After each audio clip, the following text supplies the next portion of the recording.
যারা গাড়ি চাপা দিলেন তাদের বিরুদ্ধে পদক্ষেপ কই? আমরা তদন্তে সব রকমের সাহায্য করব। পুলিশ সঠিক তদন্ত করবে তো? পুলিশের তলবের বিরুদ্ধে পাল্টা প্রশ্ন সৃজন ভট্টাচার্যের।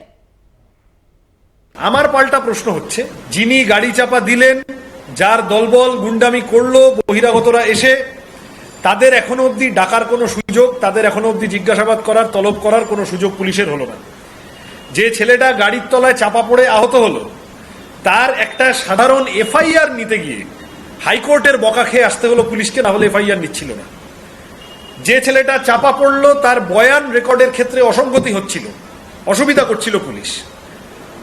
একটা বহিরাগত প্রাক্তনী ইত্যাদি বলে তাকে ধরে নিয়েছে, আর বাকি যারা যাদবপুরের প্রাক্তনীও নয়, যারা ওখানে ছিল, যারা বিভিন্নভাবে চিহ্নিত, আমি দেখিয়ে দিয়েছি ছবি দিয়ে দিয়ে, তাদের কাউকে এখনো পর্যন্ত আটক করেনি, তলব করেনি।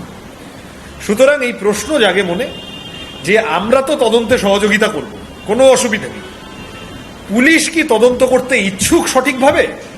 পুলিশ খানিকটা একপাক্ষিক হয়ে নেই তো, সরকারের দিকে, তৃণমূলের দিকে হেলে নেই তো? আশা করব সেটা যাতে না হয়। পুলিশের নিরপেক্ষতা পুলিশকে ঠিক করতে হবে।